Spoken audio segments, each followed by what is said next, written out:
आता बघूयात गावाकडच्या बातम्या। आता प्रवाशांना आपली बस कोणत्या ठिकाणी आहे हे कळणार आहे। एसटी तिकिटावर असलेल्या क्रमांकाच्या माध्यमातून बस स्थानकावर येण्याची अचूक वेळ समजणार आहे। एसटी व्हेइकल ट्रॅकिंग सिस्टीम बसवल्याने ॲपमध्ये बस कोणत्या ठिकाणी आहे हे समजेल। जोगेश्वरी विक्रोळी लिंक रस्ता इथल्या महामार्गादरम्यान रस्ता रुंदीकरणाचं काम रखडलंय। मात्र त्या कामातील तांत्रिक अडचणी दूर झाल्यानं रुंदीकरणाचं काम लवकर सुरू होणार आहे। अडथळा ठरणाऱ्या 56 बांधकामांवर पालिका कारवाई करणार आहे।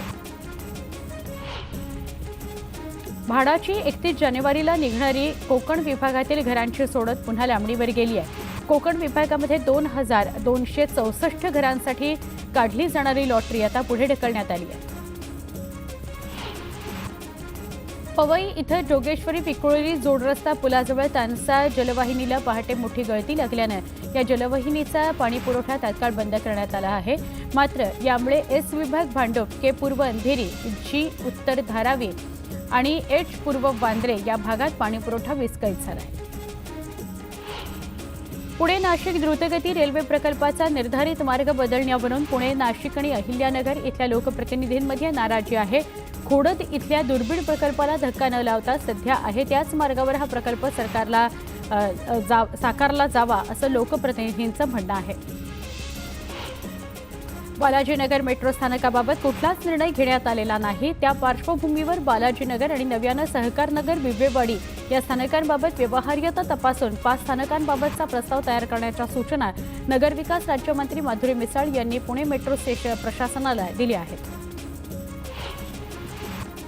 धारावी पुनर्विकास प्रकल्पासाठी आता मुलुंडमधील केळकर महाविद्यालयालगतची मिठागराची 58.5 एकर जागा धारावी प्रकल्पाला देण्यात आल्याची माहिती समोर आली आहे। 10 ऑक्टोबरला DRPPLनं 319 कोटी रुपये केंद्र सरकारकडे या जागेकरता भरले आहेत। महावितरणकडून राज्यातील 329 उपकेंद्रांचं खासगीकरण केलं जाणार आहे। विशेष म्हणजे त्यासाठीची निविदा काढण्यात आली आहे। या निर्णयाविरोधात कर्मचाऱ्यांमधून संताप व्यक्त होतोय। महावितरण कंपनीसह ऊर्जा सचिवांना आंदोलनाचा इशारा देण्यात आला। माघी गणेशोत्सवासाठी प्लास्टर ऑफ पॅरिसच्या मूर्तींना पूर्णतः बंदी असली तरी मुंबईत जागोजागी अद्यापही पीओपीच्या मूर्तींकरता ऑगस्ट महिन्यात उभारलेले मंडप तसेच आहेत। त्यामुळे पीओपीच्या मूर्तींची बंदी ही केवळ कागदावरच उरली असल्याचा आरोप मातीच्या मूर्ती घडवणाऱ्या मूर्तिकारांनी केला। गणपतीची मूर्ती प्लास्टर ऑफ पॅरिसची नसावी असा स्पष्ट आदेश उच्च न्यायालयानं देऊनही यावर्षी या आदेशाची अंमलबजावणी होणार की नाही याबाबत अद्यापही ठोस भूमिका घेण्यात आलेली नाही। मूर्तिकारांसोबतची बैठक निष्फळ ठरल्यानं अभ्यासासाठी 3 आठवड्यांची मुदत देण्यात आली आहे। दिव्यांग व्यक्तींकरता सरकारनं मोठा निर्णय घेतलाय। दिव्यांग प्रमाणपत्र देण्याची सुविधा आता तालुका स्तरावर उपलब्ध करण्यात आली आहे। महिन्याच्या 2ऱ्या आणि 4थ्या शुक्रवारी दिव्यांग प्रमाणपत्र शिबिरं आयोजित करून प्रलंबित दिव्यांग प्रमाणपत्राचा निपटारा करावा असे निर्देश आरोग्य विभागानं दिले आहेत। राज्यामध्ये कर्करोगाचं प्रमाण वाढतंय। यामध्ये स्तन आणि गर्भाशय मुख याच्या कर्करोगाचे रुग्ण जास्त आहेत असं निदर्शनास आलंय। या दोन्ही कर्करोगाच्या निदानाकरता राज्यात मोहीम राबवण्यात यावी असे निर्देश सार्वजनिक आरोग्य आणि कुटुंब कल्याण मंत्री प्रकाश आंबेडकर यांनी दिले। देशात नोव्हेंबर-डिसेंबर 2024 या 2 महिन्यांमध्ये खाद्यतेलाच्या आयातीत 16% वाढ झाली आहे। प्रामुख्यानं सूर्यफूल आणि सोयाबीनच्या आयातीत वाढ तर दरवाढीच्या पामतेलाच्या आयातीत घट झालेली आहे। देशातील 2 आघाडीच्या IT कंपन्यांनी कॅम्पसमधून सुमारे 32,000 फ्रेशर्सची भरती करणार आहे असं सांगितलंय। इन्फोसिस पुढील वर्षी 20,000 फ्रेशर्सची नियुक्ती करणार आहे। मुंबई विद्यापीठामार्फत राबवण्यात येणाऱ्या LLM अभ्यासक्रमाच्या प्रवेशासाठी प्रवेश परीक्षेतील गुणांची अट शिथिल करण्याची मागणी युवा सेनेनं केली आहे। त्याबाबतचं पत्र मुंबई विद्यापीठाच्या कुलसचिवांना देण्यात आलंय। राष्ट्रीय बाल स्वास्थ्य कार्यक्रमांतर्गत राज्यातील 0 ते 18 वयोगटातील जवळपास 2 कोटी बालकांची आरोग्य तपासणी।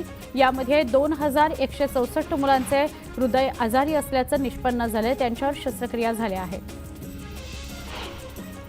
भायखळ्यातील राणीच्या बागेत सर्पालय केलं जाणार आहे। त्यासाठी केंद्रीय प्राणी संग्रहालय प्राधिकरणानं मंजुरी दिलेली आहे। दरम्यान येत्या काही महिन्यात सर्पालयाच्या बांधकामाला सुरुवात होणार आहे। राज्य परिवहन महामंडळाच्या एसटी बहुचर्चित 1310 गाड्या भाडेतत्वावर घेण्याच्या निविदा प्रक्रियेतील घोटाळ्याची मुख्यमंत्री देवेंद्र फडणवीस यांनी गंभीर दखल घेतली आहे आणि अखेर ही निविदा प्रक्रियाच रद्द करत महामंडळाला मोठा धक्का दिलाय। नव्यानं पारदर्शीपणे निविदा प्रक्रिया राबवण्याचे आदेशही महामंडळाला देण्यात आले आहेत। टोरेस गैरव्यवहार प्रकरणात आर्थिक गुन्हे शाखेनं 9 परदेशी आरोपींविरोधात ब्लू कॉर्नर नोटीस बजावली आहे। त्यात 8 युक्रेनचे आणि 1 तुर्कस्थानचा नागरिक आहे। या प्रकरणातील मुख्य आरोपीने 200 कोटी रुपये परदेशात पाठवल्याचा संशय आहे। पालकमंत्री पदावरून महायुतीत सध्या नाराजी नाट्य सुरू आहे। ते काही संपण्याचं नाव घेत नाही। नाशिक आणि रायगडच्या पालकमंत्रीपदाला स्थगिती दिलेली असली तरी नावं जाहीर झालेले मंत्रीच पालकमंत्रीपदावर कायम राहण्याची दाट शक्यता आहे।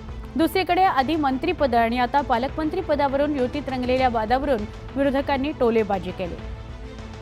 नाशिक आणि रायगडच्या पालकमंत्रीपदावरून महायुतीत पडलेल्या वादाच्या ठिणगीचा आता भडका उडलाय। त्यामुळे दोन्ही ठिकाणच्या नियुक्तीला स्थगिती दिलेली आहे। महायुतीतल्या वादाला आणखीन हवा देण्याचं काम केलंय ते संजय राऊत यांनी। महायुतीत रंगलेल्या पालकमंत्रीपदाच्या वादावरून सत्ताधाऱ्यांनी काहीसा सारवासारवीचा प्रयत्न केलाय। पालकमंत्रीपदावरून जी दंगल सुरू आहे ती त्या जिल्ह्यातल्या आर्थिक व्यवहारांसाठी, मग मंत्रीपद, मग डिपार्टमेंट, मग पालकमंत्री, मला खरं सांगू मला उबग आला या विषयाचा। ॲक्च्युली मला उबग आला। महायुतीचा महत्त्वाचा भाग असणारे एकनाथ शिंदे व त्यांचा पक्ष आहे, त्यांच्याही काही कार्यकर्त्यांसाठी, स्वतःच्या आमदारांसाठी काही इच्छा व्यक्त करणं हे गैर आहे असं मानणाऱ्यापैकी मी नाही। सरकारमधल्या या बेबनावावरती टीका करण्याची आयती संधीच विरोधकांना चालून आली आहे। अभिनेता सैफ अली खानला 5 दिवसांनंतर लीलावती रुग्णालयातून डिस्चार्ज मिळालाय। 16 जानेवारीला पहाटे 2:30च्या दरम्यान त्याच्यावर चाकू हल्ला झाला। या हल्ल्यात सैफ अली खानच्या मानेला आणि मणक्याला गंभीर दुखापत झाली होती। आता सैफ अली खानची प्रकृती स्थिर आहे। त्याला डिस्चार्ज देण्यात आलाय आणि हा रिअल हिरो अगदी हसतमुखाने सगळ्यांना सामोरा गेला। 16 जानेवारीच्या पहाटे सैफ अली खानवरती वांद्रे इथल्या राहत्या घरात घुसून चोरट्याने जीवघेणा हल्ला केला होता। त्यानंतर त्याला उपचारासाठी तातडीने लीलावती रुग्णालयात दाखल करण्यात आलं। या हल्ल्यात सैफच्या मणक्याला गंभीर दुखापत झाली होती। त्याच्यावरती 2 गंभीर शस्त्रक्रिया सुद्धा पार पडल्या। आता सैफ अली खानच्या प्रकृतीमध्ये सुधारणा होत असून 5 दिवसांनंतरच्या उपचारानंतर त्याला रुग्णालयातून घरी सोडण्यात आलं। यावेळेला सैफ चालत आपल्या घरी जाताना दिसलाय। त्याच्या घराभोवती गर्दी केलेल्या चाहत्यांना, मीडियाला, फोटोग्राफरना तो हसतमुखाने भेटलाय। दरम्यान सैफ अली खानला जरी डिस्चार्ज मिळाला असला तरी तो पूर्ण बरा झालेला नाहीये। डॉक्टरांनी त्याला काही दिवस आराम करण्याचा सल्ला दिलाय। सैफ अली खान आता चालू आणि बोलू शकत असला तरी त्याच्या जखमा अद्याप बऱ्या झालेल्या नाहीये। त्याला पूर्णपणे ठीक होण्यासाठी 1 महिना लागू शकतो असं डॉक्टरांनी सांगितलंय। जड वस्तू उचलणे, व्यायाम करणे आणि शूटिंग करणे टाळण्याचा सल्ला दिलेला आहे, कारण जखमा बऱ्या झाल्या नाहीत तर संसर्गाचा धोका असू शकतो। पुन्हा एकदा वेगवान स्वरूपातल्या घडामोडी। मुंबईत 1 रुपयात पीक विमा या योजनेत गैरव्यवहार झालेला आहे। गैरव्यवहार करणाऱ्यांवर कारवाईचे आदेश दिले गेलेत। मार्चपासून कृषी खात्याच्या सगळ्या योजना या ॲग्रीस्टॅक या योजनेअंतर्गत, या ॲप अंतर्गत राबवण्यात येणार आहेत। त्यामुळे पीक विम्यातील गैरप्रकार, भ्रष्टाचार थांबेल असा विश्वास कृषी मंत्री यांनी व्यक्त केला। यंदा इंद्रायणी भाताच्या दरात मोठ्या प्रमाणात घसरण झाली आहे। इंद्रायणी भाताचं उत्पादन घेणाऱ्या भागातील शेतकऱ्यांना मोठा फटका बसलाय। क्विंटल मागे 2300 रुपयांचा भाव मिळाला आहे। राज्यातील बाजार समितीमध्ये सोयाबीनची तब्बल 67,131 क्विंटलची आवक झाली, तर सोयाबीनला 4,044 रुपये प्रति क्विंटल इतका दर मिळालाय। यामुळे शेतकऱ्यांमध्ये आनंदाचं वातावरण आहे। एक छोटासा ब्रेक, पहा फक्त न्यूज 18 लोकमत।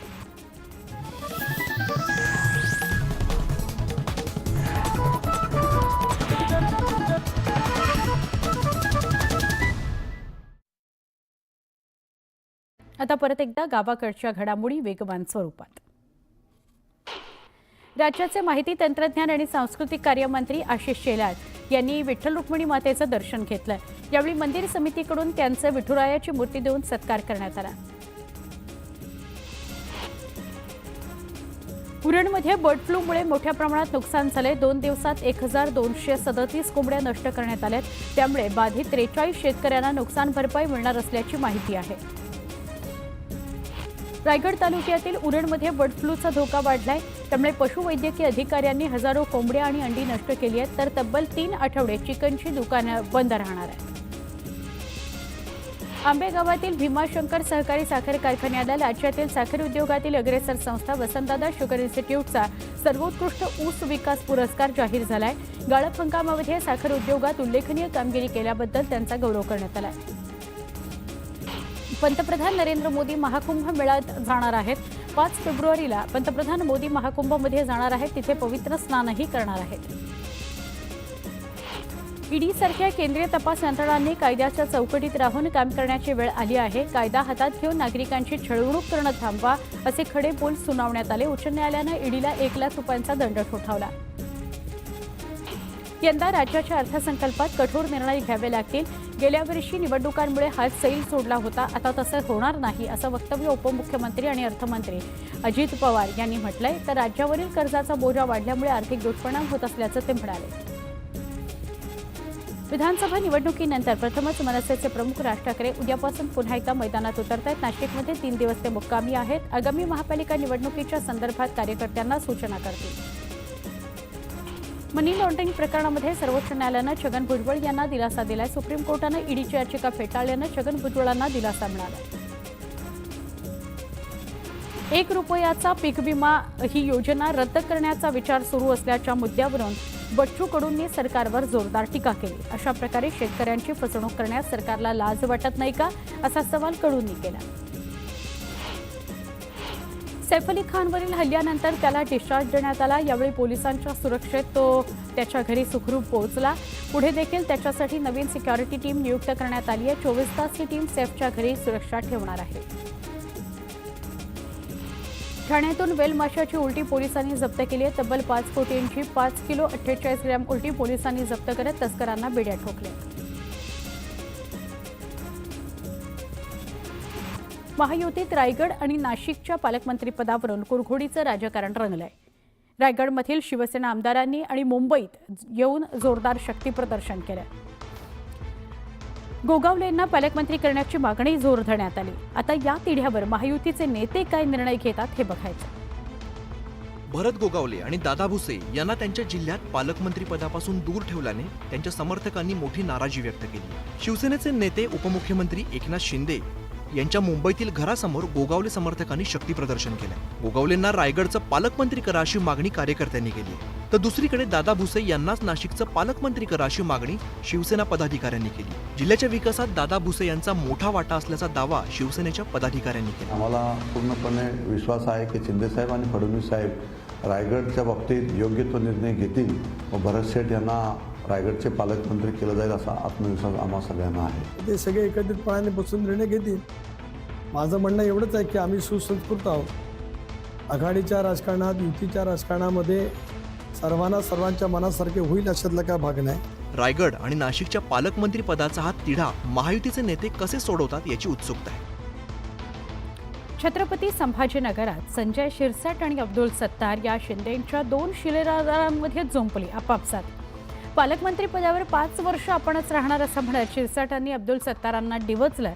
त्याचसोबत अब्दुल सत्तारांवरही त्यांनी आरोपांच्या फैरी टाकल्या. आता या 2 शिलेदारांमध्ये समेट घडवण्याचं मोठं आव्हान शिंदेंसमोर आहे. संजय शिरसाट आणि अब्दुल सत्तार हे एकनाथ शिंदे यांचे शिलेदार. या शिलेदारांमध्येच आता कलगीतुरा रंगलाय. संजय शिरसाट आता पालकमंत्री झाल्याने त्यांनी उघडपणे अब्दुल सत्तार यांना डिवचायला सुरुवात केली. किती दिवस राहिला, कधी जाईल, 2.5 वर्ष राहिलं, हे राहिलं ते राहिलं. अरे संजय शिरसाट काय चमत्कार करतो मला कळतो ना तेवढा. 5 वर्ष राहील मी, चिंता करू नका. अब्दुल सत्तार यांनी रावसाहेब दानवे यांची कन्या संजना जाधव यांना पाडण्याचा प्रयत्न केल्याचा गंभीर आरोप केला. इथे उभी राहिली, तिला पाडायला पैसे नव्हते. पहिली बाई म्हणतात एका महिलेसाठी. अरे बांगड्या भराना झाल्या, कशाला राजकारण करता. आता जिल्हा परिषद आणि महापालिका निवडणुकींच्या तोंडावरती उपमुख्यमंत्री शिंदे या दोघांमध्ये कसा समेट घडवतील हे पाहणं महत्त्वाचं असणार आहे. दख्खनचा राजा श्री ज्योतिबा देवाच्या मूळ मूर्तीवर रासायनिक संवर्धन प्रक्रियेला सुरुवात करण्यात आली आहे. केंद्रीय पुरातत्व विभागानं सुरू केलेल्या रासायनिक संवर्धन प्रक्रियेमुळे मूळ मूर्तीचं दर्शन 4 दिवस बंद राहणार आहे. तर उत्सव मूर्तीचं दर्शन भाविकांना घेता येणार आहे. ज्योतिबाच्या मूळ मूर्तीची पुरातत्व विभागाकडून रासायनिक संवर्धन प्रक्रिया सुरू करण्यात आली. भाविकांना दर्शनात अडथळा होऊ नये यासाठी ज्योतिबा मंदिराच्या आवारातच उत्सव मूर्ती आणि कलश दर्शनासाठी ठेवण्यात आले. या ठिकाणी जो आपला चौक हा म्हणून ओळखला जातो, जो कासव चौक आहे, कासव चौकामध्ये देवाची उत्सव मूर्ती त्या ठिकाणी ठेवण्यात आलेली आहे. ज्योतिबाच्या मूळ मूर्तीवर याआधी 2दा रासायनिक संवर्धन प्रक्रिया झालेली आहे. यावेळेला प्रक्रियेत मूर्तीचं रूप बदलल्याचा दावा भक्तांनी केला. दरम्यान प्रजासत्ताक सामाजिक सेवा संस्थेचे अध्यक्ष दिलीप देसाई यांनी 1936 साली ज्योतिबाची मूर्ती ज्या स्वरूपात होती त्याच स्वरूपात संवर्धन होणं आवश्यक असल्याचं पत्र जिल्हाधिकाऱ्यांना दिलं. मूळ स्वरूप जे आहे, जो ज्योतिबाचं 1909-1937 सालचे जे फोटो आहेत त्या फोटोप्रमाणेच संवर्धन झाले पाहिजे, ही आमची एक भावना आहे. प्रजासत्ताक सामाजिक संस्थेच्या पत्रव्यवहारानंतर ज्योतिबाच्या मूळ मूर्तीवर सुरू असणारी रासायनिक संवर्धन प्रक्रिया निर्विघ्न पार पडते की वादात सापडते याकडे भाविकांचं लक्ष लागलंय. बुलढाण्यामध्ये महापंगत सोहळा पार पडला. या पंक्तीत 1000 किंवा 2000 नव्हे, तब्बल 2 लाख भाविकांनी महाप्रसादाचा लाभ घेतला. तब्बल 300 क्विंटल पुरी आणि भाजी असा महाप्रसाद होता. बुलढाणा जिल्ह्यातील मेहकर तालुक्यात स्वामी विवेकानंदांचा 162वा जन्मोत्सव सोहळा मोठ्या थाटामाटात साजरा करण्यात येतोय. हिवरा इकडे विवेकानंद आश्रमाच्या माध्यमातून जयंती सोहळा साजरा होतोय. या सोहळ्याचं महत्त्वाचं आकर्षण म्हणजे या ठिकाणी देशातील सर्वात मोठी महापंगत आयोजित केली जाते. या महापंक्तीत तब्बल 2 लाख भाविक एकाच वेळेला एकाच ठिकाणी महाप्रसादाचा लाभ घेतात. यामध्ये तब्बल 300 क्विंटल पुरी आणि भाजी असा महाप्रसादाचं स्वरूप असून हा महाप्रसाद 40 एकर शेतजमिनीवरती 100 ट्रॅक्टरद्वारे 3000 स्वयंसेवक यांच्यासोबत 2 लाख भाविकांना एकाच वेळेला महापंक्तीत वितरित केला जातो. वांग्याची भाजी आणि पुरी असे 2 पदार्थ महाप्रसादात वितरण करण्यात आली आहे, ज्यासाठी 2000 स्वयंसेवक स्वयंस्फूर्तीने आपली सेवा देत आहेत. 20 मिनिटांमध्ये ही महापंगत आटोपते. इथं बसलेला आलेला प्रत्येक भाविक हा त्या ईश्वराचा अंश आहे, म्हणून आज मी त्याची पूजा करणार, त्याला नैवेद्य दाखवणार. हा त्यांचा जो संदेश आहे त्याचं पालन या ठिकाणी केलं गेलं. भारतातील या महापंक्तीची गिनीज बुक ऑफ वर्ल्ड रेकॉर्डमध्ये नोंद व्हावी यासाठी प्रयत्न सुरू आहेत. या सगळ्या गावाकडच्या गावगाड्याच्या वेगवान स्वरूपातल्या बातम्या आपण महाराष्ट्रभरातल्या बघत होतो. अजून अशाच काही महत्त्वाच्या घडामोडी घेऊन काही क्षणात आपण पुन्हा भेटूया. पण त्याआधी काही महत्त्वाच्या दिवसभरातल्या घटना. एकतर आपलं लक्ष असणार आहे की भारतासाठी दावोसवरून काय गुंतवणूक येते, किती कोटींची गुंतवणूक येते. पुढच्या 2 वर्षांमध्ये विकास कामं ज्या पद्धतीनं होणार आहेत ते कदाचित या किती कोटींची गुंतवणूक येते त्यावर अवलंबून असणार आहे. त्यामुळे त्या बातमीवर आपलं लक्ष असणार आहे. सैफ अली खानचा जबाब नोंदवून घेतला जातोय का आज दिवसभरात, या संदर्भात आपण जाणून घेणार आहोत. आणि वाल्मिक कराड याच्या संदर्भातल्या सुनावणीकडेही आपलं लक्ष असेल. या आणि अशा